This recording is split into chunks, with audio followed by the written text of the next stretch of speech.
ग्रंथ के प्रति यदि आपका प्रेम हो रहा है तो इस पे भगवान की ही कृपा है, अनंत जन्मों का पुण्य है। बहुत से लोग यहां पर होंगे या समाज में ऐसे लोग होंगे जो कहेंगे इस कथा को सुन करके क्या मिलना है, इतना पैसा खर्चा करके पंडित जी कुछ और कर लिया जाए, इतनी व्यवस्था, इतना परिश्रम, इतना सब कुछ करना, क्या मिलना है इस कथा से। बोले ऐसी बुद्धि में अगर ऐसे विचार आ जाए तो समझ लेना आपसे बड़ा निकृष्ट व्यक्ति कोई नहीं हो सकता।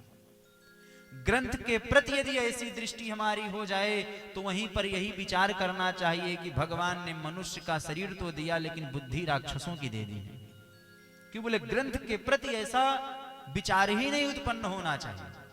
इसीलिए इस कथा के प्रति उसी का प्रेम होता है जिसके अनंत जन्मों का पुण्य प्रवाहित होता है, जिसके ऊपर भगवान की कृपा होती है।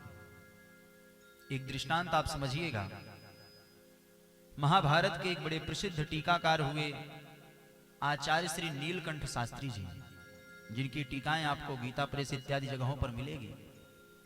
आज के लमसम 40 वर्ष पहले की बात है। वह दक्षिण भारत में रहा करते थे, बड़े गरीब थे, निर्धन थे, लेकिन वह टीकाओं पर भाष्य लिखते थे। तो महाभारत के ही अंतर्गत आता है श्रीमद् भगवद गीता। उस भगवद गीता में एक श्लोक आया, अनन्यास चिंतयन्तो मां ये जनः पयुर्पासते तेषां नित्याभियुक्ताना योगक्षेम वहाम्यहम्। श्लोक का अर्थ यह हुआ कि जो अनन्य भाव से भगवान का भजन करता है, भगवान की आराधना करता है, तो भगवान उसके अप्राप्त वस्तु को ला करके प्रदान कर देते हैं। तो नीलकंठ शास्त्री जी ने विचार किया कि भगवान तो सर्व सामर्थ है, वो किसी को ला करके नहीं देते, अपितु अपनी कृपा से वो दे देते हैं। तो वहां में हमको हाथ से एक श्लोक को पेन से काट दिया और वहां पर लिखा कि ददाम में हम भगवान दे देते हैं, और इतना काट करके घर से चल दिए समुद्र स्नान करने के लिए। परंतु चले तो गए, लेकिन घर में उनकी पत्नी अकेले थी। उसी समय भगवान 8 वर्ष के बालक का रूप धारण किया और अपने सिर के ऊपर एक टोकरी को रखा, उस पे खूब सामान को रखा और आकर के नीलकंठ शास्त्री जी के दरवाजे पर पहुंच गए। दरवाजा खटखटाया, ब्राह्मणी निकली। ब्राह्मणी ने कहा, आप कौन? 8 वर्ष के रूप में आए। भगवान ने कहा कि आपके पति ने मुझको भेजा है। और इतना भारी सामान देख करके ब्राह्मणी तो क्रोधित हो गई। बोली, अपने आप को बड़ा विद्वान कहते हैं, अपने आप को बड़े ज्ञानी कहते हैं, एक 8 वर्ष के बालक के ऊपर इतना अत्याचार कर रहे हैं, उनको लज्जा नहीं आती? और जब उसने और दिमाग लगा करके निगाहों से देखा तो उस 8 वर्ष के बालक के गले, उसके चेहरे पर एक कटे का निशान था। उसने कहा, ये तुमको मारा किसने?